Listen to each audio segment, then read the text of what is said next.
ऐसे important question के answer बताया जा रहा है जो आपके बोर्ड एग्जाम में आने की लगभग गारंटी है। किसी का भी अच्छा नाम होना ही क्या कहलाता है, उसकी ख्याति कहलाता है। ये पूछा जाता है कि सबसे ज्यादा मूल्य किस ख्याति को होता है, तो बिल्ली के स्वभाव की ख्याति का मूल्य जो है सर्वाधिक मूल्य, ठीक है, सबसे अधिक मूल्य इसी का होता है। ख्याति की उत्पत्ति या इसके मूल्य को प्रभावित करने वाले घटक जो है निम्नलिखित हैं। अब औसत लाभ विधि का मतलब ही होगा कि आपके पास कुछ लाभ होंगे, ढेर सारे आपके पास लाभ होंगे। जब नया साझेदार ख्याति की रकम नगद नहीं लाता है तो इस स्थिति में फर्म की ख्याति की गणना नए साझेदार की पूंजी और उसके लाभ के हिस्से के आधार पर की जाती है। हेलो दोस्तों, क्या हालचाल। विजय सर आ गए आपके पास पढ़ाने आप लोग का सबसे पसंदीदा सब्जेक्ट लेखाशास्त्र। और इस वीडियो सीरीज में हम लोग एस एम शुक्ला सीरीज की बात कर रहे हैं, यानी आपको ऐसे इंपॉर्टेंट क्वेश्चन के आंसर बताया जा रहा है जो आपके बोर्ड एग्जाम में आने की लगभग गारंटी है ना बात। बहुत ज्यादा चांसेस है कि आपके जो है वो एग्जाम में आएगा और आप लोगों का वो चीज हम यहाँ पर तैयार करा रहे हैं इस सीरीज के अंदर। और इससे पहले कुछ वीडियोस पहले से जा चुके हैं जिसको आप लोगों ने तैयार किया होगा, और अब जाकर के हम आज कुछ नए नए क्वेश्चन को भी लेकर के आ रहे हैं जो बहुत ज्यादा है इंपॉर्टेंट आपके एग्जाम को लेकर के। और आज की इस वीडियो में हम लोग मुख्य तौर पर ख्याति से रिलेटेड सारी बातें करने वाले हैं, है ना बात। तो देखेंगे उस चीज को क्या क्या पढ़ना है, क्या क्या देखना है। उससे पहले बात कर लेते हैं कि इससे पहले वाले क्लास में हम लोगों ने क्या क्या देखा था। तो उसमें हम लोगों ने समान साझेदारी, सीमित साझेदारी में अंतर, स्थायी पूंजी और परिवर्तनशील पूंजी में अंतर, लाभ हानि नियोजन खाता और इन सब का प्रारूप वगैरह समझा था, ठीक है। अब बात करते हैं आज की वीडियो में हम लोग आज कौन सा टॉपिक देखेंगे, आज क्या देखने वाले हैं। तो देखिए आज की क्लास में हम लोगों ने कुछ और चीजों को देखना है, और हमने जैसा बोला था कि आज आपको ख्याति से संबंधित बातें मिलेगा। तो देखिए सबसे पहले ख्याति का अर्थ आपको मिलेगा, फिर इसकी विशेषताएं और स्वभाव मिलेगा, फिर ख्याति के मूल्य को प्रभावित करने वाले कारक यानी घटक मिलेगा, और फिर ख्याति के मूल्यांकन की विधियां। यानी ओवरऑल आज की क्लास में पूरी ख्याति आपको समझ में आ जाएगा कि ख्याति क्या है, कैसे कैसे है, ठीक है। तो चलिए क्लास को शुरू करते हैं, देखा जाए कि ख्याति में क्या क्या होने वाला है ना बात। और ऐसा तो नहीं कि ख्याति आप लोग पहली बार सुने यार, ख्याति एक ऐसा शब्द है जो आप लोग जनरली सुने होंगे, आम बोलचाल में भी सुने होंगे। अच्छा नहीं भी सुने हैं तो आज आपको ख्याति पूरा बेहतरीन समझ में आने वाला है। तो क्या है ख्याति, तो पहला क्वेश्चन हमारा यही होता है कि ख्याति का क्या अर्थ है, इसकी विशेषताएं स्वभाव बताइए। अगर हम बात करें ख्याति, तो अगर सीधा सीधा अगर इसको सामान्य शब्दों में बोला जाए तो इसे हम लोग कहेंगे गुड नेम, ठीक है। क्या बोलेंगे, गुड नेम। किसी का भी अच्छा नाम होना ही क्या कहलाता है, उसकी ख्याति कहलाता है। जैसे देखिए क्लास में दो बच्चे होते हैं, है ना बात, और टीचर दोनों का नाम जानता है। एक जो सबसे बदमाश होता है उसका नाम भी टीचर को पता होता है कि ये लड़का बदमाश है, और उसका नाम उसी टीचर को नहीं बल्कि पूरे स्कूल में गूंजता रहता है, पता रहता है कि ये लड़का जो है बदमाश है ना बात, बहुत शरारती है, बहुत बेकार है। लेकिन दूसरा क्या होता है, जो अच्छा लड़का होता है, जो बहुत बढ़िया होता है, जो हर बार टॉप करता है, पढ़ने में बहुत अच्छा था, उसका भी नाम टीचर भी जानते हैं और सारे स्कूल में गूंजता रहता है, सब स्कूल वाले जानते हैं। जब भी किसी अच्छी चीज में नाम होता है तो उसका नाम होता है, जब भी किसी बुरी चीज में नाम होता है तो उसका नाम होता है। तो ये दोनों के दोनों नाम है, लोग जान रहे हैं उसको। लेकिन क्या है, ख्याति किसका माना जाएगा, जो अच्छा नाम है, बात समझे। तो उसी तरह व्यापार का अगर अच्छा नाम हो रहा है, व्यापार की प्रसिद्धि हो रहा है, व्यापार का यश हो रहा है, व्यापार की कीर्ति बन रही है, व्यापार का प्रशंसा हर जगह हो रहा है, तो वो क्या है, व्यापार की ख्याति है ना बात। अगर उसी व्यापार के बारे में बुरे बातें होने लगे, बेकार बातें होने लगे, केवल गलत गलत बातें होने लगे, उसके बारे में निगेटिव बातें होने लगे, तो वो व्यापार की ख्याति नहीं है। भले दोनों कंडीशन में व्यापार को जाना जाएगा, लेकिन ख्याति कब होगा, जब अच्छे नाम से उसको पहचाना जाए, ठीक है। ये समान शब्दों में समझ लिया। अब बात करते हैं इसके हिसाब से कि ख्याति का अर्थ क्या होता है। तो अर्थ के तौर पे देखिए तो ख्याति एक अदृश्य स्थायी संपत्ति है। इस बात को समझिएगा, ख्याति क्या है, एक अदृश्य स्थायी संपत्ति। होता क्या है ना कि जो हमारी संपत्तियां होती हैं उसमें हमारी दो संपत्तियां होती है, जिसमें संपत्तियां होती है उसमें हमारे दो तरह की संपत्ति होते हैं। एक तरह से देखा जाए तो एक होता है फिक्स्ड एसेट्स, जिसको हम लोग नॉन करेंट एसेट्स भी कह सकते हैं, और दूसरा हमारा होता है क्या, करेंट एसेट्स, ठीक है। यानी स्थायी संपत्ति और चालू संपत्ति, ये दो प्रकार की संपत्तियां होती है।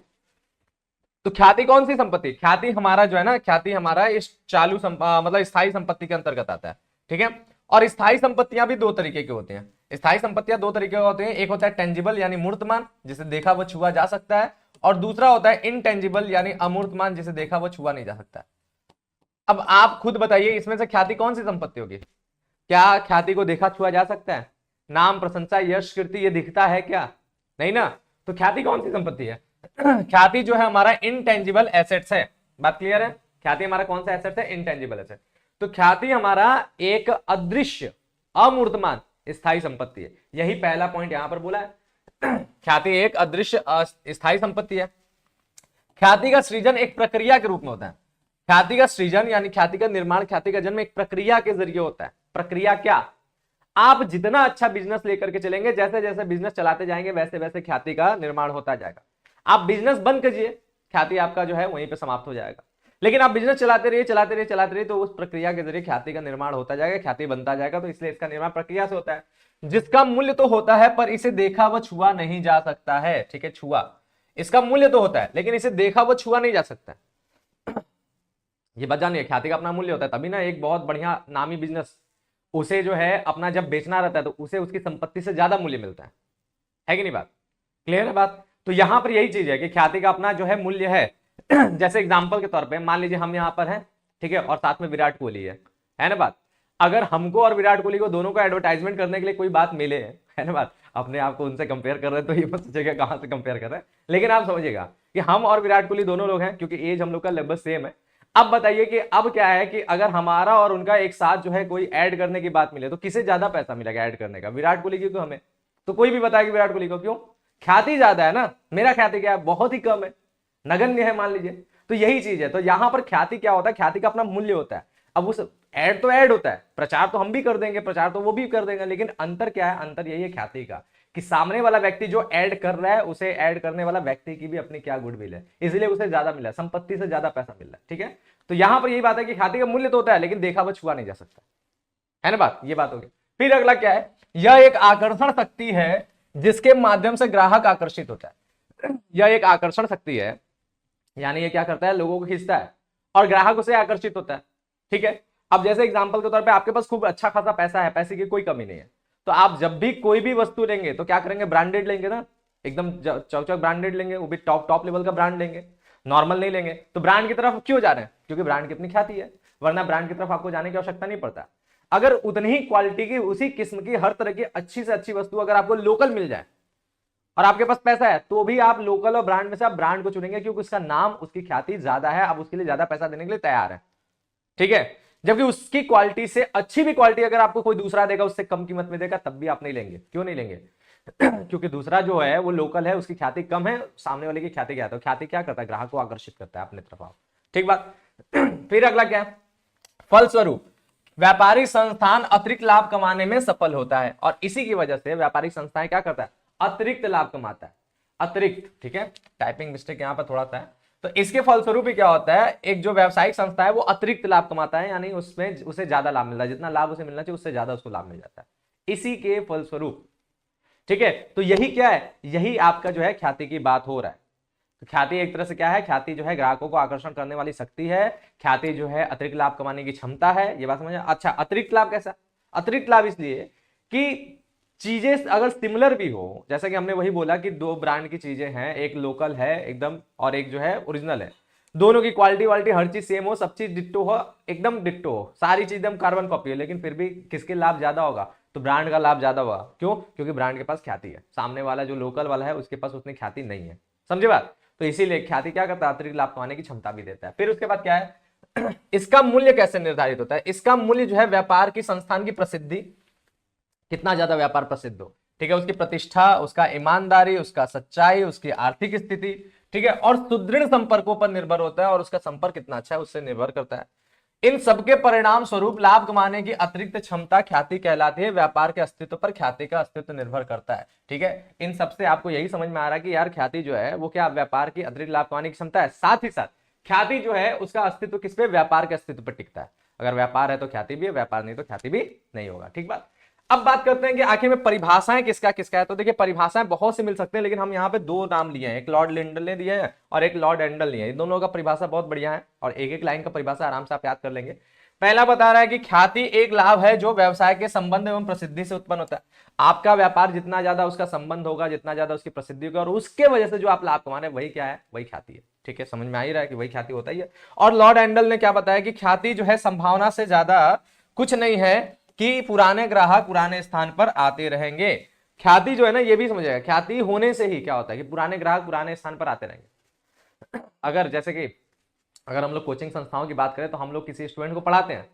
अब क्या होता है, अगर वो स्टूडेंट हमसे पसंद हुआ, पढ़ के खुश हो गया, हमारी ख्याति बन गई उसके सामने क्योंकि अच्छा नाम हो गया, अब क्या होगा कि वो तो पढ़ेगा, अपने भाई बहन सबको मेरे यहाँ भेजता रहेगा, तो पुराना ग्राहक है पुराने स्थान पर आता रहेगा। यही क्या है, इसी से ख्याति का निर्माण होता है। तो ख्याति यही चीज है कि पुराने ग्राहक को अपने जगह पर वापस लौटाते रहे, बार बार ग्राहक रिपीट होते रहे, ये भी ख्याति को ही बताता है। ठीक बात, क्लियर है।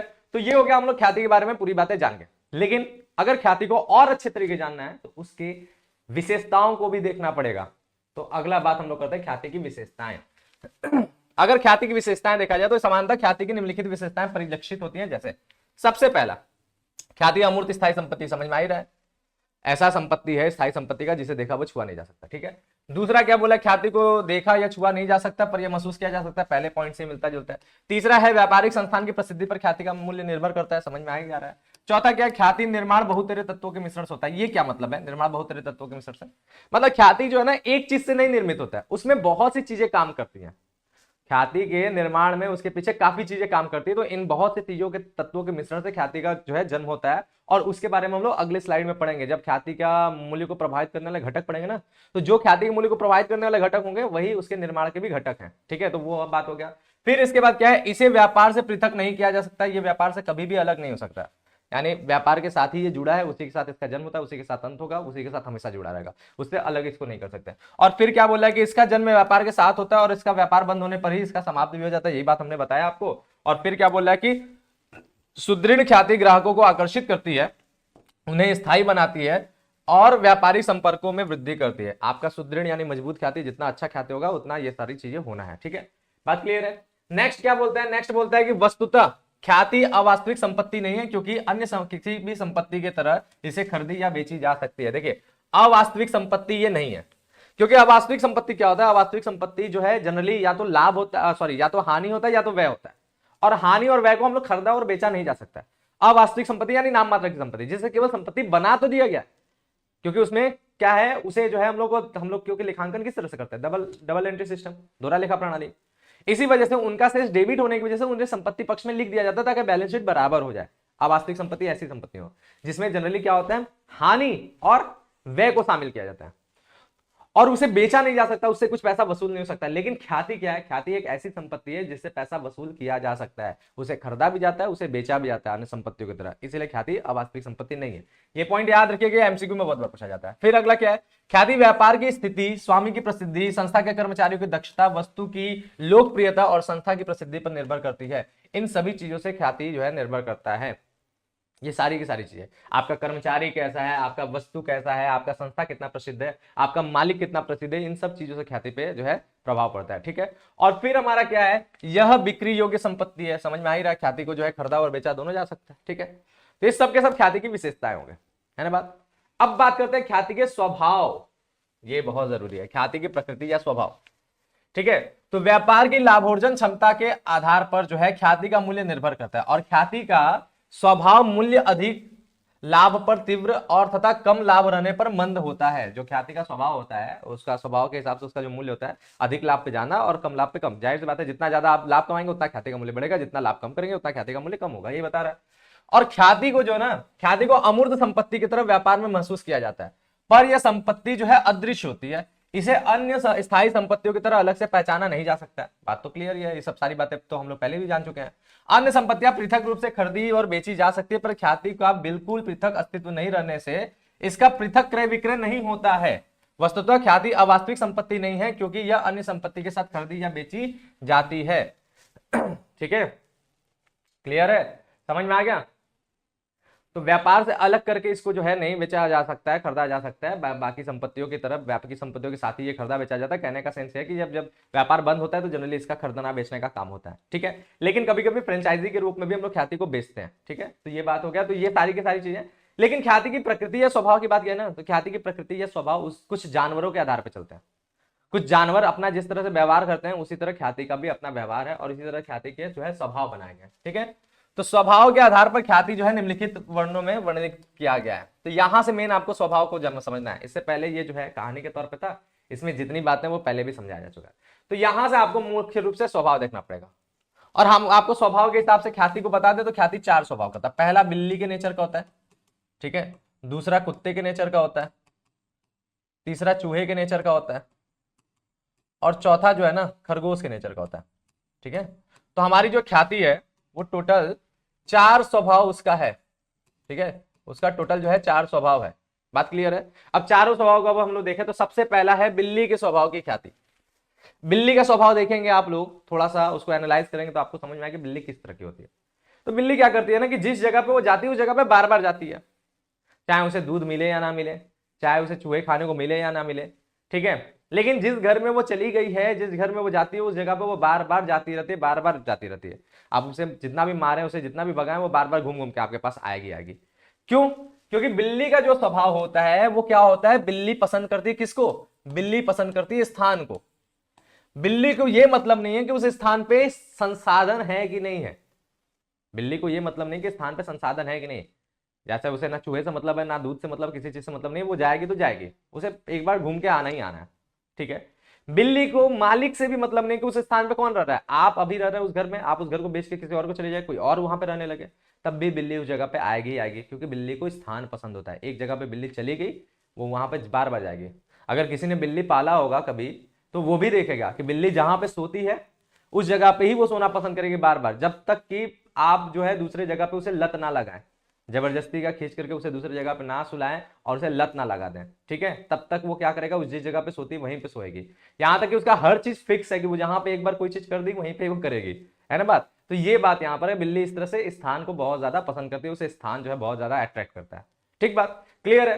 तो यहां पर क्या हो गया, अब इसी तरह का ख्याति भी, अब जिस ख्याति का संबंध स्थान से होगा वो ख्याति बिल्ली के स्वभाव की ख्याति होगी।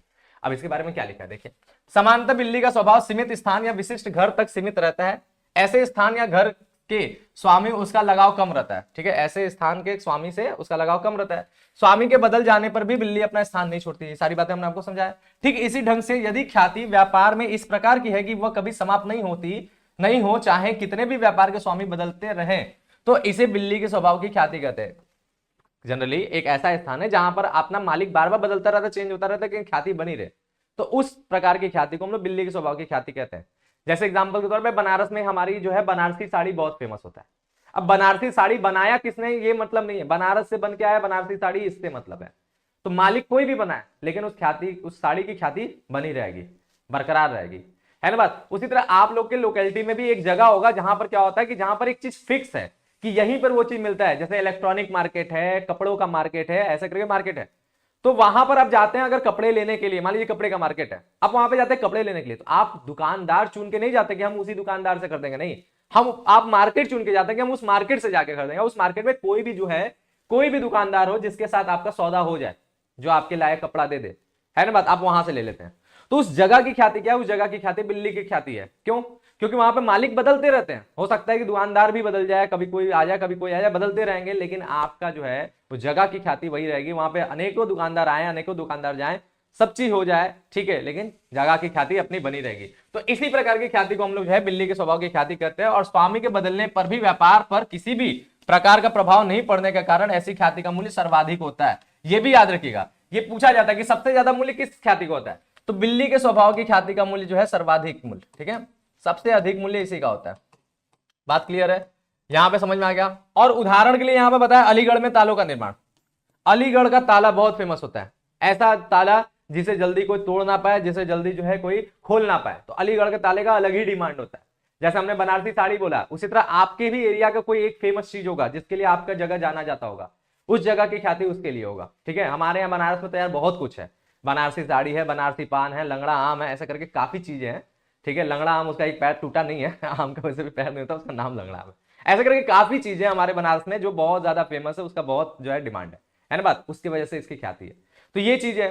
तो आप लोगों के भी एरिया में कुछ होगा, आप सोच लीजिएगा। नेक्स्ट हमारा क्या है, नेक्स्ट हमारा जो है कुत्ते के स्वभाव की ख्याति। अब कुत्ते के स्वभाव की ख्याति की अगर बात किया जाए तो कुत्ते के स्वभाव की ख्याति कैसी होगी। कुत्ता का स्वभाव तो आपको पक्का पता होगा कि कुत्ता जो है क्या होता है, स्वामी भक्त होता है, मालिक से प्यार करने वाला। कुत्ता जो होता है वो क्या होता है, स्वामी भक्त होता है, मालिक से प्यार करने वाला। वो अपने मालिक से इतना प्यार करता है, इतना प्यार करता है कि उसे अगर खाने को ना भी मिले तो भी चल जाएगा, लेकिन उसका मालिक उसके साथ होना चाहिए। वो मालिक से दूर नहीं रहना चाहता है, मालिक से चिपक के रहना चाहता है। मालिक जहां जा जाएगा उसके पीछे दुम हिलाते चला जाएगा, ठीक है, तो मालिक के साथ चिपका रहता है। तो ये उसका स्वभाव है। और देखेंगे जिस कुत्ते को पालने वाला मालिक, यानी जिस कुत्ते को जिस मालिक से बहुत ज्यादा लगाव होता है, अगर वो घर छोड़ के कहीं चला गया ना, कुत्ता उसके उदासी में खाना भी छोड़ दे रहा है, तो इतना ज्यादा वो मालिक से प्यार करता है। यानी कुत्ते को संसाधन से मतलब नहीं, खाने पीने से मतलब नहीं है, उसे संसाधन से मतलब नहीं है, कुत्ते को स्थान से भी मतलब नहीं है। अगर उसका मालिक उसे जो है महलों में रखेगा तब भी वो खुशी से रहेगा, अगर उसका मालिक उसे झोपड़ी में रखेगा तब भी कुत्ता जो है खुश रहेगा। समझे बात? यानी उसे जो है ना, उससे भी मतलब नहीं कि उसे जो है स्थान क्या है, उसको इससे भी मतलब नहीं कि उसके पास संसाधन क्या मिल रहा है, उससे किससे मतलब है, अपने मालिक से मतलब है।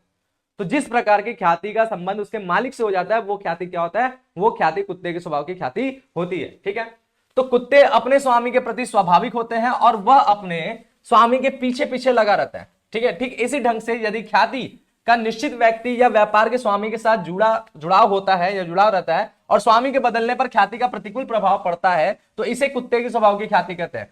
ख्याति चेंज मतलब स्वामी बदलने में ख्याति बदलेगा। ठीक है, स्वामी के बदलने पर ख्याति भी स्वामी के साथ चली जाती है, इस कारण से ऐसी ख्याति का मूल्य काफी कम होता है। जैसे किसी सुप्रसिद्ध व्यक्ति जैसे टाटा बिरला, ठीक है, के साथ साझेदारी, इन लोगों की, टाटा बिरला, इन लोगों का, अंबानी इन लोगों का ख्याति क्या है, कुत्ते के स्वभाव की ख्याति। जिस बिजनेस में जाएंगे अपने साथ अपने ख्याति ले जाएंगे। ठीक है, और टीचर्स लोग होते हैं ना जनरली, उनकी भी ख्याति ऐसी होती है, बच्चे उनके साथ साथ जाते हैं। टीचर आज कहीं है, बच्चा उनके साथ कहीं और चला जाएगा, टीचर और कहीं चला गया, बच्चा उनके साथ कहीं चला जाएगा, है ना बात। तो टीचर्स की भी ख्याति जो है जनरली ऐसी ही ख्याति होती है। कौन सी ख्याति, कुत्ते के स्वभाव की ख्याति। ठीक है, क्योंकि इनका क्या होता है, ये जिधर जाते हैं वो अपनी ख्याति को लेकर के चले जाते हैं। अगर टीचर बहुत नामी गिरामी है, बहुत पहचान वाला है, तो जिस तरफ वो जाएंगे उनकी ख्याति उनके साथ चली जाएगी, है ना बात। तो ये हमारा क्या है, ये इस प्रकार का हमारा जो है कुत्ते के स्वभाव की ख्याति हो गई। समझ में आ रहा है बात। टाटा बिरला अंबानी ये लोग भी जिस बिजनेस के साथ जुड़ जाए, जिसके साथ साझा कर रहे हैं, उनका ख्याति बढ़ जाएगा, उनके साथ इनकी ख्याति आ जाएगा। और नेक्स्ट अगर हम लोग बात करें तो अगला हमारा चूहे की स्वभाव की ख्याति। अब चूहा क्या है भाई, सबका तो समझ में आएगा, बिल्ली समझ में आएगा, कुत्ता समझ, लेकिन ये चूहा क्या है। तो चूहे की स्वभाव की ख्याति की अगर हम लोग बात करें तो चूहा का स्वभाव होता है किससे, संसाधन से। देखिए, चूहा उस जगह पे ही आपको मिलेगा जहां पर उसके लायक सामान हो, मतलब उसे कुतरने के लिए कुछ मिले, उसे खाने के लिए कुछ मिले, उसे संसाधन पसंद है, वो सब जगह नहीं होता है। जैसे देखिए, चूहे सबसे ज्यादा कहां मिलेंगे, खेतों में मिलेंगे, क्योंकि खेतों में उसे मिल जाता है खाने पीने का। और खेत जब सूखा रहेगा तब नहीं मिलेंगे चूहे, खेत जब हरा भरा रहेगा, जब खेतों में जो फसलें होती हैं तब उसमें चूहे मिलते हैं। ठीक है, जब संसाधन रहेंगे तभी चूहे होंगे, बात क्लियर है। उसके बाद चूहे कहां मिलेंगे, गोदाम में, अनाज के गोदाम में, या फिर किसी इस प्रकार के गोदाम में जहां पे सामान हो कुतरने लायक, वहां पे चूहे मिलेंगे। फिर चूहे कहां मिलेंगे, लाइब्रेरी में, क्यों, क्योंकि वहां पे किताबें होती हैं, उसे कुतरता है। फिर चूहे कहां मिलेंगे, कपड़ों के गोदाम में, कपड़े जिसको कुतरते हैं वो चीज। तो वो चूहों को अगर आप देखेंगे तो वो हमेशा उन्हीं जगहों पे मिलेंगे जहां पर सबसे ज्यादा उनके लायक संसाधन हो रहा है। आपके घर में भी चूहे ज्यादा कहां मिलेंगे, तो आपके घर में भी चूहे ज्यादा किचन में मिलेंगे, ये भी है, क्योंकि वहीं पर उन्हें संसाधन मिल रहा है। बात समझे, यानी चूहा जो है संसाधन प्रेमी है, उसे कोई मतलब नहीं कि वो किस स्थान पे मिले संसाधन। वो खुले आसमान में, खेतों में मिले तब भी चल जाएगा, वो गोदाम में मिले तब भी चल जाएगा, लाइब्रेरी मिले तब भी चल जाएगा, किचन में मिले तब भी चल जाएगा, उसे खाने को मिलना चाहिए। समझ में आता है। तो इस प्रकार से चूहा पूर्ण रूप से संसाधन पर डिपेंड करता है। और अगर संसाधन खत्म हो गया, अगर संसाधन खत्म हो गया, आप जिस जगह पे चूहा है, मान लीजिए आपका एक कमरा था स्टोर रूम के तौर पे, उसमें चूहे थे, आपने स्टोर रूम को साफ सुथरा करके एकदम चकाचक कर दिया, एकदम साफ सुथरा, वहां पे कोई संसाधन छोड़ा ही नहीं, खाली रूम, उसमें चूहा नहीं रहेगा। खाली रूम में चूहा क्यों रहेगा भाई, उसको नहीं मिल रहा है कुछ चीजें, तो उसमें वो बिल्कुल भी नहीं पाया जाएगा, चूहा आपको उसमें दिखेगा ही नहीं।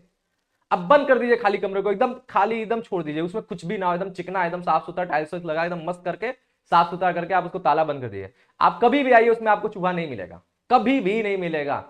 क्यों, क्योंकि वहां पे कुछ था ही नहीं, चूहा क्यों जाएगा, समझे बात। तो उसे किसी चीज से मतलब नहीं है, ना उसे स्थान से मतलब है, ना उसे मालिक से मतलब है, उसमें कौन रह रहा है, कैसा रह रहा है, उसको उससे भी मतलब नहीं, उसे चाहिए संसाधन। ठीक है, तो इस प्रकार की ख्याति का संबंध क्या होगा, ये ऐसी ख्याति है जो संसाधन के साथ रहता है, जिधर संसाधन है उधर वो भागेगा, यानी ख्याति इधर उधर होता रहता है। ठीक है, अच्छा एक बात और, कुत्ते के स्वभाव की ख्याति का जो मूल्य होता है ना, कुत्ते के स्वभाव की ख्याति का मूल्य जो है बिल्ली से कम होता है।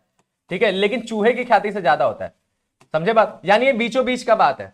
अब मूल्य के हिसाब से हम ख्याति का नाम भी लिखे हुए हैं, बिल्ली का मूल्य सबसे ज्यादा, कुत्ता का उससे कम, और चूहे का सबसे कम। ठीक है, चूहे का ख्याति का मूल्य क्या होगा, सबसे कम मूल्य। ठीक है, ये भी याद रखिएगा, सबसे कम मूल्य। अगर पूछा जाएगा किस ख्याति का मूल्य सबसे कम होता है, तो चूहे के स्वभाव की ख्याति का सबसे कम मूल्य होता है। अब इसमें लिखा क्या है, चूहा एक जगह पर कभी भी स्थिर नहीं रहता और इधर उधर भागता रहता है। ठीक है, ठीक उसी ढंग से यदि व्यवसाय की ख्याति बिल्कुल अस्थिर हो और अनिश्चित हो तो इसे चूहे के स्वभाव की ख्याति कहते हैं। ऐसी ख्याति का नाम मात्र मूल्य होता है, नाम मात्र मूल्य होता है, ऐसा नहीं कि जीरो होता है। देखिए, मूल्य नाम मात्र होना, लेकिन मतलब है कुछ ना कुछ तो है। ठीक है, नाम मात्र मूल्य होता है। अब इस प्रकार की ख्याति क्या है, इस प्रकार की ख्याति है जैसे प्रत्येक वर्ष स्थान परिवर्तन करने वाला ईंट का भट्टा। ईंट का भट्टा अगर आप देखेंगे ना, तो वो क्या होता है, वो चूहे के स्वभाव की ख्याति का होता है। क्यों, क्योंकि ईंट का भट्टा उसी जगह पे लगता है जहां पर उसके लायक मिट्टी मिल जाए। देखिए, ईंट जो है हर प्रकार के मिट्टी से नहीं बनता है, ईंट के लिए स्पेशल मिट्टी चाहिए जिससे उसको सांचा में पिरोया जा सकता है, जिससे ईंटें अच्छे बने। ठीक है, तो ईंट के भट्टे इसीलिए क्या होते हैं, एक अच्छी मिट्टी वाले स्थान पर लगते हैं। और फिर क्या होता है, जब वहां पे लगते हैं और भट्टे वहां पे काम करते हैं, तो उसके ताप से, उसके गर्मी से उधर की मिट्टी हो जाती खराब। अब जब उसकी मिट्टी हो गई खराब तो वो हो गया बेकार, ठीक है। तो फिर क्या होगा, फिर ये होगा कि अपना जो है ईंट का भट्टा वहां से हटाकर दूसरे जगह पे स्थानांतरित किया जाता है, स्थानांतरित किया जाता है। यानी जहां संसाधन वहां चला गया ना, तो संसाधन के हिसाब से वो भाग रहा है, इधर से उधर भाग रहा है। तो यही क्या है, ईंट के भट्टे की ख्याति कैसी ख्याति है, आपके चूहे के स्वभाव की ख्याति है। और इस प्रकार की जितनी भी आप जो है संसाधन मतलब सामान देख रहे हैं, उस प्रकार की ख्याति आपको ऐसे ही मिलेगा। और जानते हैं इसका इस तरह से भी एग्जांपल देख लीजिए, जिस भी प्रकार के वस्तुओं का कोई ब्रांडिंग नहीं होता, कोई नाम नहीं बनता, उस प्रकार का जो है हमारा उसे चूहे के स्वभाव की ख्याति बोल सकते हैं। जैसे ईंट का, कभी आपने कोई कंपनी का नाम सुना है कि इस कंपनी का ईंटा हमने लगाया है? जैसे घर बनता है तो सब बोलते हैं, सीमेंट की कंपनियों का नाम लेते हैं, बहुत से सीमेंट की कंपनियों का नाम है ना बात, क्योंकि सीमेंट की ब्रांडिंग है ना बात। लेकिन आप कभी रेत की सुने, रेत का कौन से ब्रांड का रेट लगाया, कौन से ब्रांड का क्यों है ईटा लगाया, इसका नहीं सुने होंगे। यहां तक कि सरिया के भी ब्रांड होते हैं, लेकिन इनका ब्रांडिंग नहीं होता है। तो इन जिनका भी ब्रांडिंग नहीं है, वो कौन सी ख्याति है, वो आपके चूहे के स्वभाव की ख्याति है। समझ में आ गया, क्लियर है। तो ये बात हो गया। इसके अलावा एक और बात आपको बता दें कि हमारा एक अगला होता है खरगोश के स्वभाव की ख्याति, ठीक है। वो यहां पर नहीं दिया, हम आपको इसी तरह से बता देते वो होता क्या है, खरगोश के स्वभाव की ख्याति। अब खरगोश के स्वभाव की ख्याति जो होता है ना वो होता क्या है, इसका मूल्य जो है समांतर 0 होता है। इसका मूल्य क्या होता है, इसका मूल्य समांतर 0, शून्य, शून्य मूल्य है। अब शून्य मूल्य है मतलब इसका मूल्य नहीं होता है, लेकिन इसीलिए इसको जो है जनरली लोग नहीं पढ़ाते हैं, लेकिन यहां पर जो है मतलब एसएम शुक्ला में नहीं है, लेकिन हम आपको बता रहे हैं क्योंकि बाकी किताबों में मिल जाता है, सीनियर क्लास में आपको मिल जाएगा, एसएम शुक्ला की बुक में नहीं मिलेगा। तो खरगोश के स्वभाव की ख्याति क्या हो जाती है, आपको यहां पर समझना पड़ेगा कि खरगोश क्या करता है। खरगोश को अगर आप देखेंगे तो खरगोश होता है डरपोक, बहुत डरपोक होता है। छोटी सी आवाज होगा तुरंत अपने बिल में चला जाएगा, और वो जब भी बिल से बाहर भी निकलता है तो फुदक फुदक के थोड़ी ही दूर तक जाता है। उसका दम नहीं होता है कि थोड़ा सा ज्यादा दूर तक चला जाए, अपने एक छोटे से एरिया को छोड़ना नहीं चाहता है। तो इससे आपको ये लगेगा सर तो फिर खरगोश भी अपने स्थान को पसंद करता है ना, खरगोश स्थान को नहीं पसंद करता। खरगोश होता है डरपोक, उसके पास रिस्क लेने की क्षमता ही नहीं है, ठीक है। उसे स्वामी से मतलब नहीं है, स्थान से मतलब नहीं, किसी चीज से मतलब नहीं, उसे किसी चीज के साथ उसका कोई जुड़ाव नहीं है, किसी चीज के साथ वो स्पेशल नहीं है, बल्कि वो क्या है, उसका ये है कि वो होता है डरपोक। वो थोड़ा सा हरकत होगा तुरंत भाग जाएगा, तुरंत छुप जाएगा, है ना बात। थोड़ी ही दूर तक वो फुदकता रहता है, कहीं ज्यादा दूर नहीं जाता है। तो इसी प्रकार की ख्याति होता है हमारा खरगोश के स्वभाव की ख्याति। और इसका एग्जाम्पल क्या है, हम लोग के अगल बगल की दुकानें, हम लोगों की जो अगल बगल की जो दुकानें होती है वो कितने दूर तक व्यवसाय करती हैं, एक अपने गली मोहल्ले तक ही उनकी सीमित होता है व्यवसाय, उससे ज्यादा दूर तक वो व्यवसाय नहीं करता है। वो अपने व्यवसाय को दूर तक फैलाते नहीं है, ठीक है। उनके पास रिस्क लेने की क्षमता नहीं होता है, वो जो है रिस्क नहीं लेते हैं। तो इस प्रकार के हमारी ख्यातियों क्या होता है, यही कहलाता है खरगोश के स्वभाव की ख्याति। ठीक बात, क्लियर है। तो हम लोगों ने टोटल 4 प्रकार के ख्याति भी देख लिया। अब हम लोग बात करेंगे अगला नेक्स्ट बात किया जाए तो वो होता है क्या, ख्याति के मूल्य को प्रभावित करने वाले घटक। अब ख्याति के मूल्य को प्रभावित करने वाले घटक जानेंगे, यानी उन सभी चीजों को जानेंगे जिसकी वजह से ख्याति का मूल्य जो है प्रभावित होता है। इसे हम लोग ख्याति के मूल्य को प्रभावित करने वाले घटक, कारक, जो भी बोल रहे हैं ये भी बोल सकते हैं, या फिर ये भी बोल सकते हैं ख्याति के मूल्य का निर्धारक भी बोल सकते हैं। यानी इन्हीं की वजह से ख्याति के मूल्य का निर्धारण भी होता है, ठीक है। तो कौन कौन से घटक हैं, क्या क्या चीजें हैं, तो देखिए ख्याति के मूल्य को प्रभावित करने वाले कारक जो हैं उसमें क्या लिखा है कि एक व्यापार की समान से अधिक लाभार्जन शक्ति अनेक कारणों से उत्पन्न होती है। ये सभी कारण ख्याति को उत्पन्न करने वाले घटक या ख्याति के मूल्य को प्रभावित करने वाले घटक या कारक कहे जाते हैं, ठीक है। क्या बोला है, उत्पन्न करने वाला भी बोला है ना, इसीलिए, ठीक है। ख्याति की उत्पत्ति या इसके मूल्य को प्रभावित करने वाले घटक जो है निम्नलिखित है। तो या तो आप इनको उत्पत्ति करने के कारक बोलिए या तो मूल्य को प्रभावित करने वाले कारक बोलिए, दोनों बात एक ही है। क्या क्या इसमें, सबसे पहला स्थान, बताने की जरूरत है क्या, स्थान ख्याति को सबसे ज्यादा प्रभावित करता है। अगर आपको कोई बिजनेस स्टार्ट करना है, खाने पीने का मान लीजिए, खाने पीने का क्योंकि आराम से आप समझ सकते हैं इसलिए एग्जांपल हम हमेशा लेते हैं। खाने पीने का मान लीजिए अगर कोई बिजनेस स्टार्ट करना है तो आप कहाँ स्टार्ट करेंगे, जहां पे पब्लिक हो, ठीक है।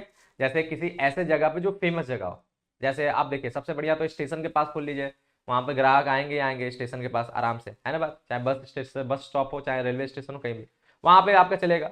या फिर आप ऐसे जगह खोल दीजिए जहां घूमने का स्थान हो, जहां घूमने लोग आते हैं वहां भी चलेगा।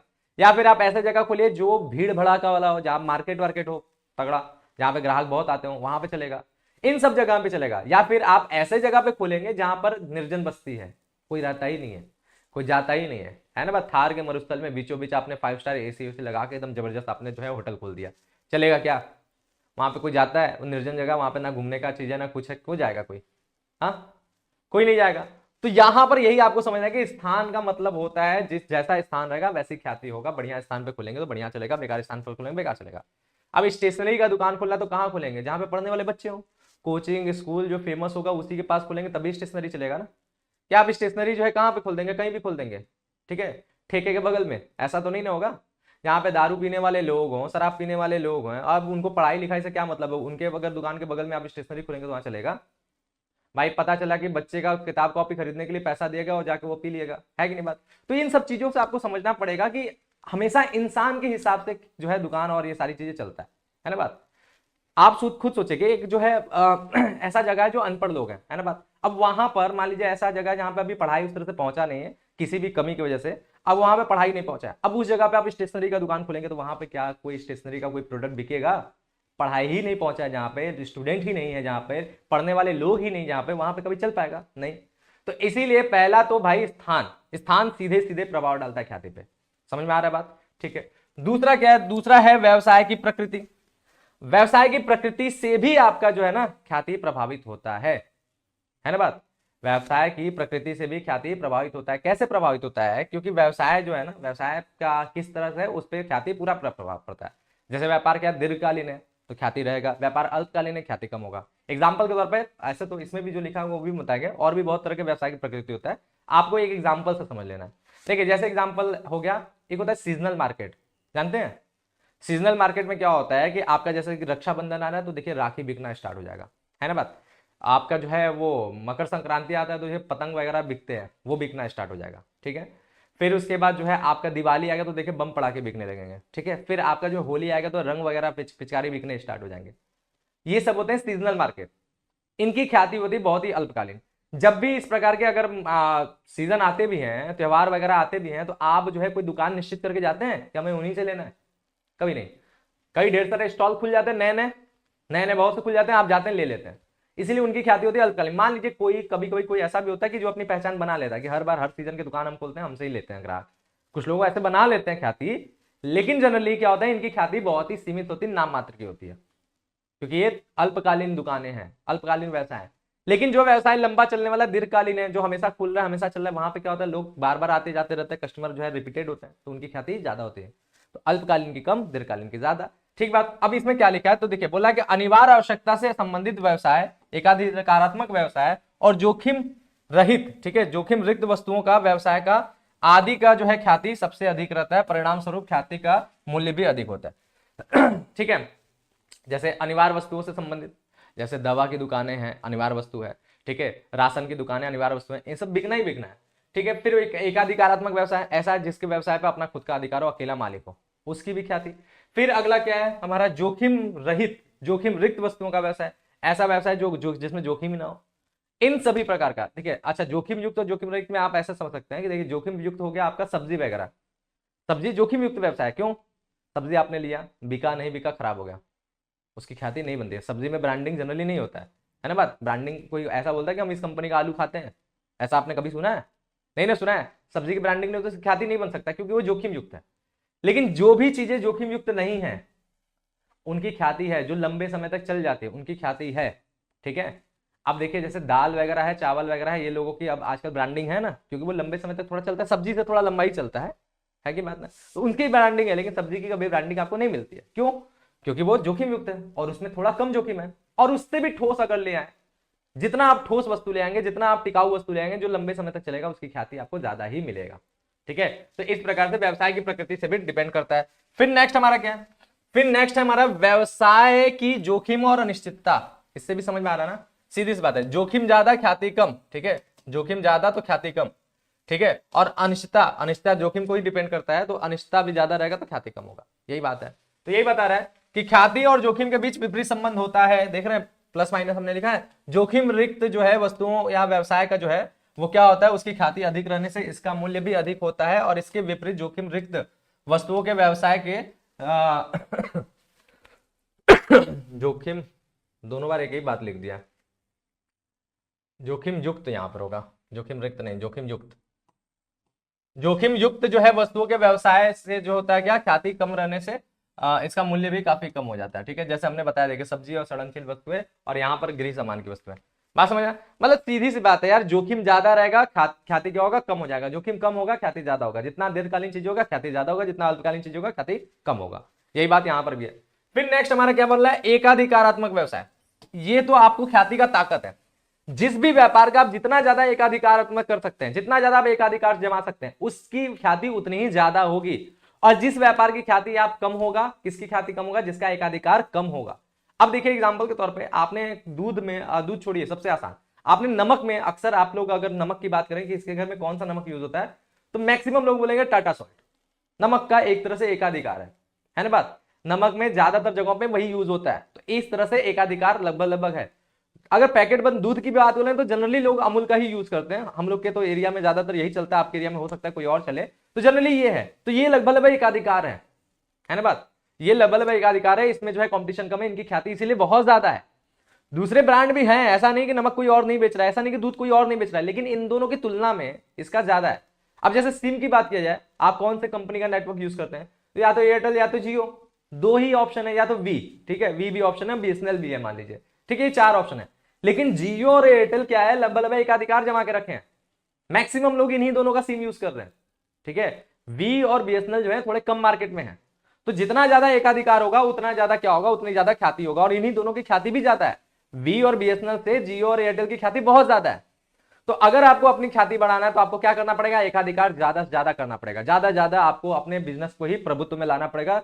ऑप्शन ही ना बचे कस्टमर के पास कि कोई दूसरा के पास वो जाए, ठीक है। तो इससे भी ख्याति हमारा बढ़ता है। तो एकाधिकार से ख्याति आपकी हो जाती है। फिर व्यापार का प्रबंध, भाई ये तो सीधी सी बात है, आप खुद सोचिए कि जितना बढ़िया आप व्यापार चलाएंगे उतना ही ज्यादा लोग आपको पसंद करें ना, उतना ही ज्यादा जो है आपको आपकी ख्याति बढ़ेगी। आप आपसे अगर पर्सनली पूछें, आप एक दुकान में जाते हैं कोई सामान लेने के लिए, बोला आपने जो है फला वस्तु दे दीजिए। अब वो व्यक्ति क्या कर रहा है कि वो पूरे दुकान का उथल पुथल करके वो ढूंढ रहा है, उसको मिल नहीं रहा है। बोला अरे रुको रुको, दे रहे हैं, 5-10 मिनट 15 मिनट आपका बर्बाद कर दिया और आप उथल पुथल करके अपना दुकान से किसी तरह सामान निकाल के आपको दिया, ठीक है। एक जगह ये, दूसरे जगह आप जाते हैं वही वस्तु लेने के लिए, आपने मांगा, वो गया पर्टिकुलर जगह पे, वहां से लेकर के वस्तु आपके सामने दे दिया। किस जगह पे आप जाना दोबारा से पसंद करेंगे इन दोनों में से? जाहिर सी बात है आप उसी के पास जाएंगे जिसने आपका समय बचाया, जिसने आपको सही सर्विस दिया, है ना बात। जहां पे चीजें अस्त व्यस्त है, ऊपर नीचे अगड़म बगड़म है, वहां पे आप कभी भी नहीं जाना चाहेंगे, क्योंकि बेकार व्यवस्था, बेकार मैनेजमेंट ख्याति को खराब करता है। और जितना ज्यादा व्यवस्था होगा, जितना अच्छा व्यवस्था होगा, जितना अच्छा मैनेजमेंट होगा, उससे ख्याति बेहतरीन होती चलती है। तो प्रबंध का भी सीधा सीधा असर पड़ता है ख्याति पे। नेक्स्ट अगर हम लोग बात करें तो नेक्स्ट है व्यवसायी का व्यक्तित्व। व्यवसायी की व्यक्तित्व से भी ख्याति प्रभावित होता है। ये बहुत इंपॉर्टेंट है, मालिक कैसा है, क्योंकि मालिक से भी जो है बहुत ज्यादा ख्याति प्रभावित होती है। अब मालिक घमंडी हो, अकड़ू हो, तो लोग चिढ़ने लगते हैं, लोग परेशान हो जाते हैं। और मालिक जो है आराम से हो, पोलाइट हो, अच्छे तरीके से बात करना, सही तरीके से आंसर देने वाला, उससे भी ख्याति बनती है। क्योंकि मालिक अपने व्यक्तित्व से सीधे सीधे ख्याति को प्रभावित करता है, अपने व्यापार को सीधे से प्रभावित करता है। आप जाएंगे किसी दुकानदार के पास और वो आपसे अकड़ के बात करेगा, उसके पास आप दोबारा जाना पसंद करेंगे? नहीं। किसी दूसरे व्यक्ति के पास जाते हैं, वो आपका हालचाल लेता है, आपसे प्यार से बात करता है, आप क्या करेंगे? आप अपने तो जाएंगे, 10 लोग को और भी ले जाएंगे, यार वो चलो मेरा वहां पे परिचय है, बहुत अच्छे हैं अंकल है, बहुत अच्छे हैं, उनसे लोग सामान लेते हैं। ऐसा होता है ना, क्यों? मालिक की व्यक्तित्व सीधे सीधे प्रभाव डालता है। इसीलिए देखिए जितने भी टॉप क्लास के बिजनेसमैन हैं, जितने भी जो सच में बिजनेसमैन है टॉप क्लास के हैं, आप उनसे कभी बात करके देखिए कितने पोलाइट हैं, बहुत सिंपल, बहुत आराम, बहुत अच्छे तरीके से, सबसे आराम से मिलना, सबसे आराम से बात करना, कोई घमंड नहीं, है ना बात। अभी वो जानते हैं ना डॉली चाय वाला था ना, डॉली चाय वाला ही है ना यार, हमको क्योंकि थोड़ा सोशल मीडिया से हम कम जानकारी रखते हैं, सोशल मीडिया से हम थोड़ा कम है। किसके पास आया था यार? बिल गेट्स, डॉली चाय वाले के पास ना, है ना बात। तो वो जो बाल जिसका बड़ा बड़ा है शायद वही है, हमको थोड़ा नाम हम नहीं पता, आप लोग समझिएगा। उसके पास आया था बिल गेट्स चाय पीने के लिए, कितना आराम से, इतना बड़ा व्यक्ति, है ना बात, इतना बड़ा बिजनेसमैन आया था, आराम से चाय पिया उसके पास, कोई घमंड नहीं, बात किया एकदम अच्छे तरीके से, कोई घमंड नहीं, कुछ नहीं, ठीक है। बड़े बड़े व्यापारी, बड़े बड़े बिजनेसमैन, आप देखिए एलोन मस्क को देखिए, कभी भी किसी से बात करते हुए देखिए, इतना पोलाइट और कितना सामने तरीके से बात करेगा। आप इंडियन बिजनेसमैन को भी देख लीजिए, हम केवल अमेरिकन की बात नहीं करें, आप इंडियन बिजनेसमैन को भी देखिए जो टॉप लेवल के हैं। कभी अंबानी, अडानी, इन लोग को कभी बात करते हुए देखिए, कभी रतन टाटा को आपने बात करते हुए देखा होगा, है ना बात।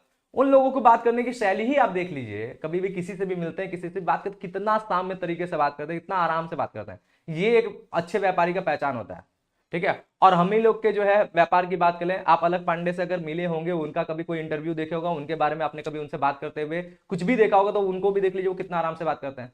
ये एक अच्छे व्यापारी का गुण है, एक अच्छे व्यवसाय का गुण है। जिस व्यक्ति का व्यक्तित्व जितना अच्छा होता है, उसका व्यापार उतना ही ज्यादा अच्छा जाएगा, उसकी ख्याति अच्छी होनी है। ठीक है, तो इसीलिए व्यवसाय की व्यक्तित्व भी जो है इस पे बहुत ज्यादा असर करता है। फिर इसके बाद है पूंजी की मात्रा। पूंजी की मात्रा भी जो है सीधा सीधा असर करता है। जिस व्यापार में जितना ज्यादा पूंजी होगा ख्याति बढ़ेगा ही बढ़ेगा, क्योंकि वो व्यापार का बड़ा स्केल जाएगा, बड़ा स्केल जाएगा तो उससे ख्याति बढ़ेगा। और अगर पूंजी कम है तो व्यापार का स्केल छोटा हो जाएगा, उसकी ख्याति कम हो जाएगी। ठीक है, फिर उसके बाद क्या, व्यापार की चिन्ह की लोकप्रियता बहुत इंपॉर्टेंट है। ये देखिए, ये है ना बात, इसकी लोकप्रियता आज हर बच्चा जो पढ़ने वाला है जरूर इसको जानता ही होगा, और अगर नहीं जानता तो यही लक्ष्य है कि जान जाए, सब लोग इसको जाने। ठीक है, पीडब्ल्यू को समझे, पीडब्ल्यू को जाने, सब लोग जाने, तो ये लोकप्रियता है व्यापार का। आज कोई भी फोन लेता है तो आईफोन लेता है तो उसके लोगों को कभी छुपाना नहीं चाहता है, वो दिखाना चाहता है। क्यों? कि उसकी लोकप्रियता इतनी है ना बात। तो व्यापार चिन्ह भी क्या होता है, व्यापार चिन्ह अगर आपका पॉपुलर हो गया तो उससे भी ख्याति जबरदस्त बनती है, तो वो भी एक इंपॉर्टेंट चीज है। फिर इसके बाद क्या है, फिर इसके बाद नेक्स्ट अगर हम बात करें तो लाभ की मात्रा, समझ में आ ही होगा, ज्यादा लाभ मतलब ज्यादा ख्याति, कम लाभ मतलब कम ख्याति। तो ये सारी की सारी चीजें आपके ख्याति के मूल्य को प्रभावित करने वाले कारक हैं, तत्व हैं। समझ में आ गया बढ़िया से। तो हम लोगों ने क्या क्या जाना है, ख्याति को जाना, ख्याति के स्वभाव को जाना, प्रकृति को जाना, विशेषता को जाना, और मूल्य को प्रभावित करने वाला घटक जाना। अब नेक्स्ट बात, ख्याति के मूल्यांकन की विधियां। तो देखो भाई, हम एसएम शुक्ला से क्योंकि पढ़ा रहे हैं तो ख्याति के मूल्यांकन की विधियां यहाँ पे हम 5 लेकर के आए। आप अगर किसी दूसरे किताब से पढ़ेंगे तो ख्याति के मूल्यांकन की विधियां आपको 3 दिखेगा, और तीनों में जो है पहले और लास्ट वाले तीसरे में आपको 2-2 विधियां मिलेगा। एसएम शुक्ला में लाइन से आपको 5 मिलेगा। तो आप किसी भी किताब से ख्याति के मूल्यांकन की विधियां पढ़ते हैं, दोनों सही है, गलत कोई नहीं है, आप एग्जाम में लिख देंगे, दोनों से आपको मार्क्स मिल जाएगा, बढ़िया मार्क्स मिल जाएगा। तो वो घबराना नहीं है कि सर आपने कुछ और बताया था, हमारे यहाँ तो कुछ और है, सर आपने कुछ और करा दिया, मेरे यहाँ कुछ और है, कोई घबराने की बात नहीं है। एसएम शुक्ला सीरीज है, ज्यादातर हम एसएम शुक्ला से ही आंसर ले आते हैं, बस इस वजह से ऐसा है ज्यादातर आंसर। ठीक है, आप अगर किसी दूसरे किताब से पढ़ रहे हैं, आपके पास जो भी चीज है आप उससे भी पढ़िए, आंसर वही मिलेगा। ठीक है, क्योंकि यहाँ पे जो 5 विधियां बताया, 5 विधियां वो भी मौजूद है, बस यहाँ पे औसत लाभ विधि के 2 वर्गीकरण नहीं है, सामान्य और भारित औसत लाभ नहीं बताया गया। यहाँ पर अधिलाभ विधि है, वहां भी अधिलाभ विधि है, यहाँ पर पूंजीकरण विधि है, वहां भी पूंजीकरण विधि है। यहाँ पे पूंजीकरण का भी 2 वर्ग नहीं दिया गया, डायरेक्ट बस पूंजीकरण बताया गया। और फिर यहाँ पर क्या है, आपको जो है वार्षिक वृत्ति पद्धति एक नया पद्धति है जो बाकी किताबों में नहीं मिलेगा। और उसके बाद क्या है, उसके बाद एक यहाँ पर छिपी हुई ख्याति, ये बाकी किताबों में मिलेगा, लेकिन ख्याति मूल्यांकन की विधियों के अंतर्गत नहीं मिलेगा, बल्कि अलग से एक विधि मिलेगा। ठीक बात। तो छिपी हुई ख्याति यहाँ पे 5वीं विधि, इस तरह से यहाँ पे 5 विधि है। आप अगर किसी दूसरे किताब से पढ़ते हैं वो भी सही है, कोई घबराने वाली बात नहीं, और ये भी सही है। तो हम लोग के ख्याति के मूल्यांकन की 5 विधियों की अगर हम लोग बात करें तो कौन कौन सी विधि है, तो देखो सबसे पहला ख्याति के मूल्यांकन की करने के हम लोग विधियों की बात करें तो साझेदारी संलेख में साझेदारी फर्म की ख्याति का मूल्यांकन करने की विधि का स्पष्ट उल्लेख रहता है। ठीक है, और व्यवहार में ख्याति का मूल्यांकन व्यापार के रीति रिवाज के आधार पर किया जाता है।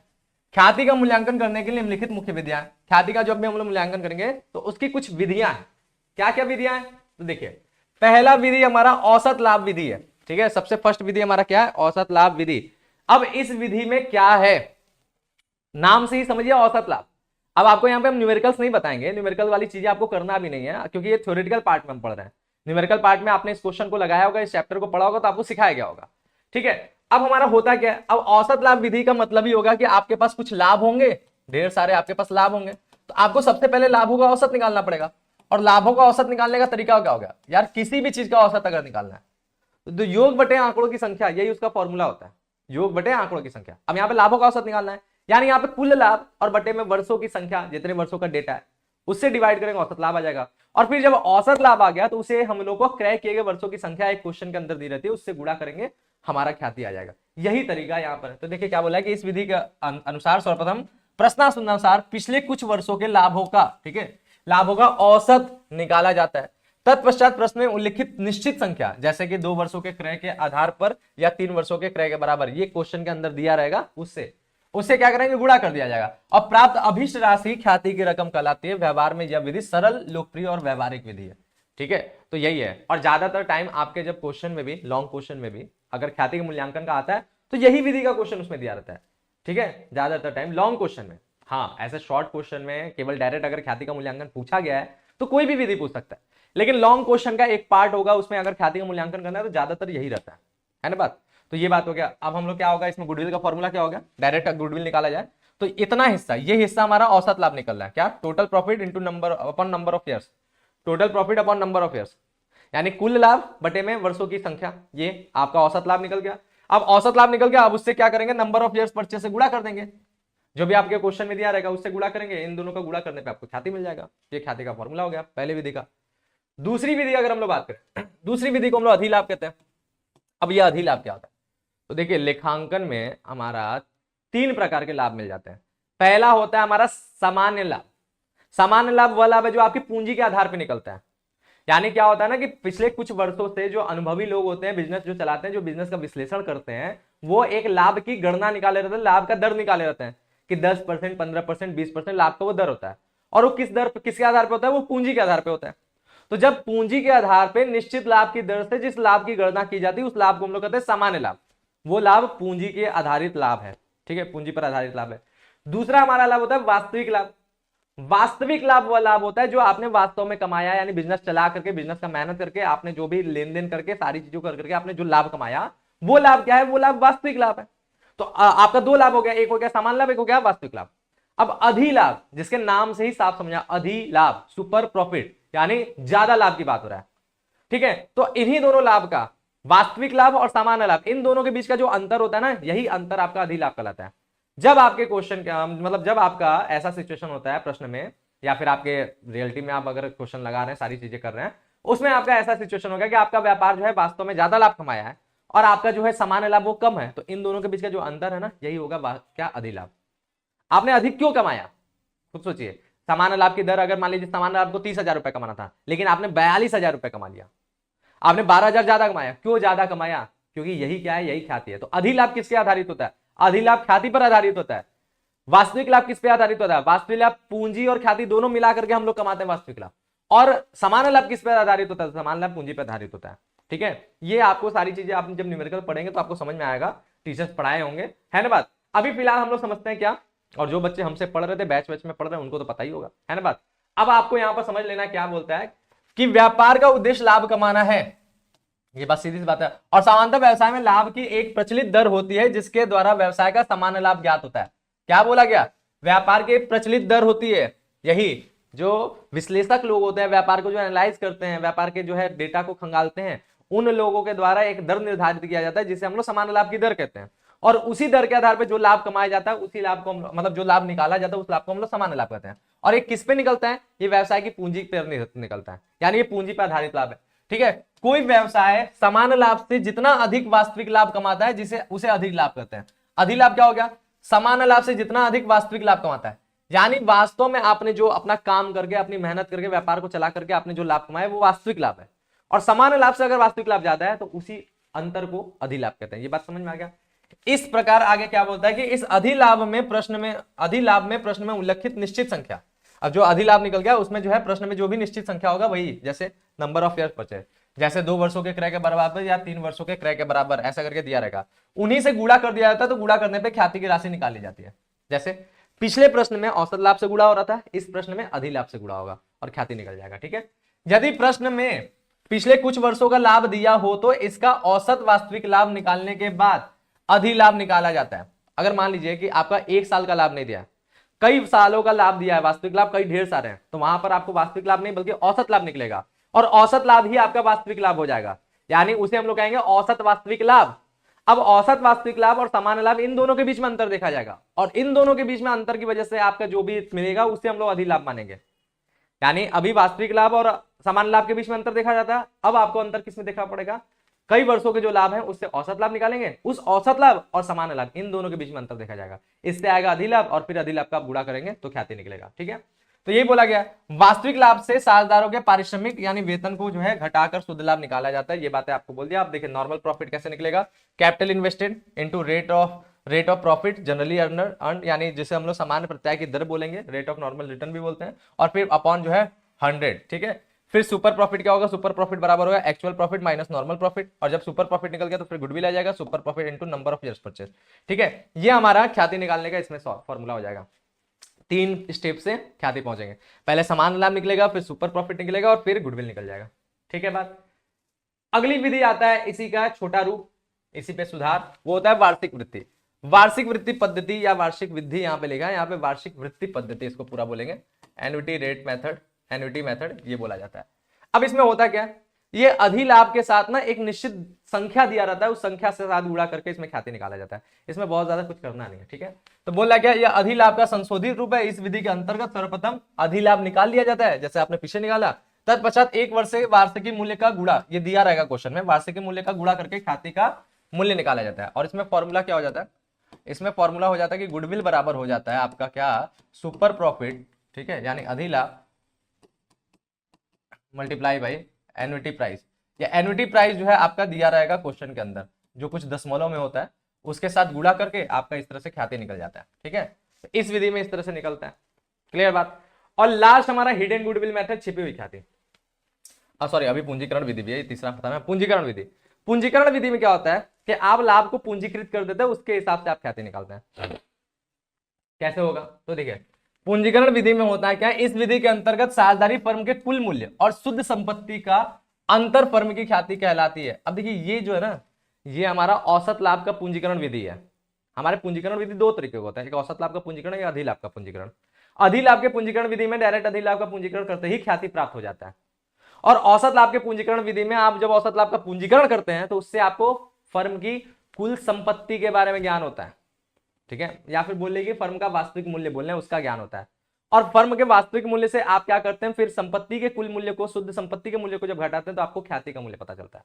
तो दो तरीका होता है। तो इसमें पहला तरीका बता रहा है क्या कि इस विधि के अंतर्गत साझेदारी फर्म के कुल मूल्य, साझेदारी फर्म का कुल मूल्य, ये क्या होता है, ये औसत लाभ का पूंजीकरण रूप होता है, ठीक है। आप जब औसत लाभ का पूंजीकरण कर देंगे ना तो उससे आपको जो है ये मूल्य पता चलता है, फर्म का कुल मूल्य, ठीक है। औसत लाभ का जो पूंजीकृत मूल्य होता है वही हमारा क्या होता है, वही हमारा फर्म का कुल मूल्य होता है। और उसमें से माइनस कर देंगे हम लोग शुद्ध संपत्ति को। शुद्ध संपत्तियां क्या होती हैं, शुद्ध संपत्तियां का मतलब होता है total assets minus total outside liability. जितने भी एसेट से पैसा वसूल हो सकता है उनको ऐड करो, ठीक है, टोटल एसेट्स में से। इसलिए फिक्टिशियस एसेट को छोड़ दिया जाता है, क्योंकि फिक्टिशियस एसेट से एक भी रुपया मिलने वाला नहीं है, वो तो हानि है, वो तो व्यय है, इसलिए उसको छोड़ दिया जाता है। तो जो भी टोटल एसेट्स है उसमें से आउटसाइड लायबिलिटी माइनस कर दो, जितने भी हैं, इन दोनों को माइनस करने के बाद जो भी पैसा मिलता है उसे हम लोग कहते हैं नेट एसेट्स, शुद्ध संपत्ति। और फिर इन्हीं दोनों का अंतर आपका ख्याति होता है। और इस हिसाब से आपका फॉर्मूला कैसे बनता है, तो देखिए टोटल वैल्यू ऑफ फर्म कैसे होगा, actual profit into 100 upon rate of normal profit, ठीक है, रेट ऑफ नॉर्मल रिटर्न भी बोल सकते हैं। तो ये क्या कर रहा है, जैसे अगर हम लोग पूंजी से लाभ निकालते हैं तो हम लोग क्या करते हैं, पूंजी गुणे दर बटे में 100, ये हम लोग का ऐसे फॉर्मूला आता है। लेकिन जब लाभ को पूंजीकृत करेंगे तो क्या हो जाएगा, लाभ गुणे 100 बटे में दर, यानी उल्टा कर देना है। पूंजी से जब लाभ निकलता है तो रेट अपॉन 100 होता है, लाभ से जब पूंजी निकले तो 100 अपॉन रेट होगा। तो यही हो गया हमारा टोटल वैल्यू ऑफ फर्म, या फिर बोल रहे हैं capitalised value of average profit, ये हमारा आ गया। अब ये जैसे आ गया फिर हम लोग नेट एसेट्स निकालेंगे। और नेट एसेट्स कैसे निकलेगा, टोटल एसेट्स जिसमें फिक्टिशियस एसेट्स नहीं होंगे। क्यों नहीं होंगे, क्योंकि फिक्टिशियस एसेट का कोई वैल्यू नहीं होता है, इसलिए नहीं होंगे, ठीक है। तो टोटल एसेट्स में से आपको आउटसाइड लायबिलिटीज जितने हैं उसको माइनस कर दीजिए, तो माइनस करने पे आपका नेट एसेट्स आएगा। और फिर इन्हीं दोनों का डिफरेंस आपका ख्याति आ जाएगा। तो गुडविल बराबर क्या होगा, value of firm minus net assets. इस फॉर्मूला से आपका क्या निकल जाता है, आपकी ख्याति निकल जाती है। तो ये सारे के सारे मेथड हो गए। अब लास्ट वाला मेथड क्या है, ये लास्ट वाला मेथड छिपी हुई ख्याति, ये केवल प्रवेश के टाइम होता है। जब नया साझेदार प्रवेश करता है तो नया साझेदार के प्रवेश करने पर उसकी पूंजी और उसके लाभ के हिस्से के हिसाब से कुल फर्म की पूंजी ज्ञात कर ली जाती है। और उसके बाद सभी साझेदारों की संयुक्त पूंजी ज्ञात कर ली जाती है। फिर उन दोनों का अंतर निकाल लिया जाता है, जिससे ख्याति निकल जाता है, ठीक है। बात समझ में आया। तो क्या होगा, जब नया साझेदार ख्याति की रकम नगद नहीं लाता है तो इस स्थिति में फर्म की ख्याति की गणना नए साझेदार की पूंजी और उसके लाभ के हिस्से के आधार पर की जाती है, ठीक है।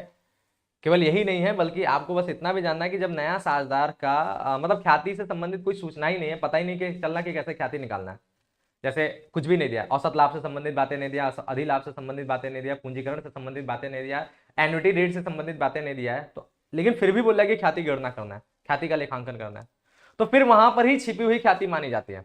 और छिपी हुई ख्याति कैसे निकलेगा, तो आपको नए साझेदार की पूंजी दिया होगा, ठीक है। आपको क्या दिया रहेगा, नए साझेदार की पूंजी, जो भी नया साझेदार होगा एबीसी कुछ भी, ठीक है। तो नए साझेदार की पूंजी दिया रहेगा, कुछ भी रकम की पूंजी होगा, ठीक है। और साथ ही साथ नए साझेदार का जो है ना, नए साझेदार का हिस्सा भी दिया रहेगा प्रॉफिट में, जैसे 1/2, 2/3, 1/4, 1/5 कुछ भी दिया रहेगा, ठीक है। जैसे मान लेते 1/4 ऐसा करके कुछ भी दिया है, ठीक है। तो इसी दोनों के आधार पर आपको total capital of new firm पता चल जाएगा। जैसे हम एग्जांपल में ही आपको समझा देते हैं, मान लीजिए इसकी पूंजी कितनी है, इसकी पूंजी मान लीजिए कि 40,000 है, ठीक है, इसके आधार पे आपको total capital of new firm पता चलेगा। ठीक है, तो कैसे पता चलेगा इन दोनों को, आपको total capital of new firm कैसे निकल जाएगा, इस तरह से निकल जाएगा।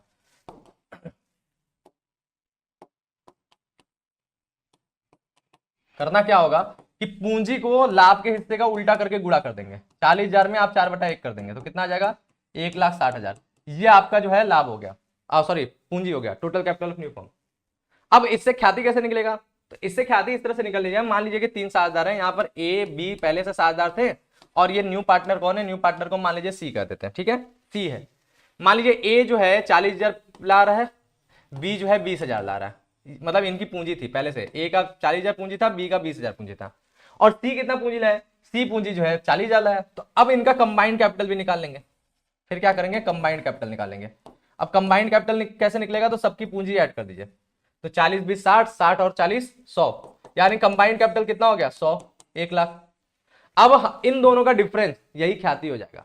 क्या, तो हमारा गुडविल कैसे पता चल गया, तो गुडविल बराबर हो गया कितना, इन दोनों का डिफरेंस, यानी 1,60,000 में से हम लोग 1,00,000 माइनस कर दिए, तो ये हमारा क्या हो गया, 60,000 हमारे पूरे फर्म की ख्याति हो गया, है ना बात। ये 60,000 हमारा क्या हुआ, पूरे फर्म की ख्याति हो गया। तो इस तरह से ये हिडन गुडविल मेथड हो जाता है। ठीक बात, तो ये हो गया हमारा ख्याति के मूल्यांकन की पांचों विधियां। सबको समझ में आया। तो आज हम लोगों ने ख्याति को पूरा समझा, ख्याति हो गया हमारा कंप्लीट। ख्याति से संबंधित इतने ही क्वेश्चन एग्जाम में जनरली आते हैं। ठीक है, ज्यादा से ज्यादा। अब हमारा जो है होमवर्क के तौर पर, तो आपको पता है कि हम यहाँ पे जो भी चीजें पढ़ा रहे हैं रिवीजन के साथ याद रहना चाहिए। ठीक है, रिवीजन के साथ याद कर लेना है। तो ये तो आपको सबसे पहली बात है कि ये तो रहना चाहिए, यही होमवर्क है, क्योंकि यहाँ पे जो भी चीजें चल रहा है इंपॉर्टेंट चल रहा है, और इंपॉर्टेंट क्वेश्चन याद होना ही चाहिए। ठीक है, और अगली बात हम लोग करें तो आज की क्लास को हम लोग यहीं पे करते हैं समाप्त। ये हो गया कंप्लीट। नेक्स्ट हम लोग क्या करेंगे, अगले कुछ इंपॉर्टेंट क्वेश्चन के साथ फिर से आएंगे, कुछ और चीजों को जानेंगे, कुछ और चीजों को समझेंगे। अभी के लिए इतना ही, मिलते हैं हम लोग नेक्स्ट क्लास में। तब तक के लिए थैंक यू, बाय, जय हिंद।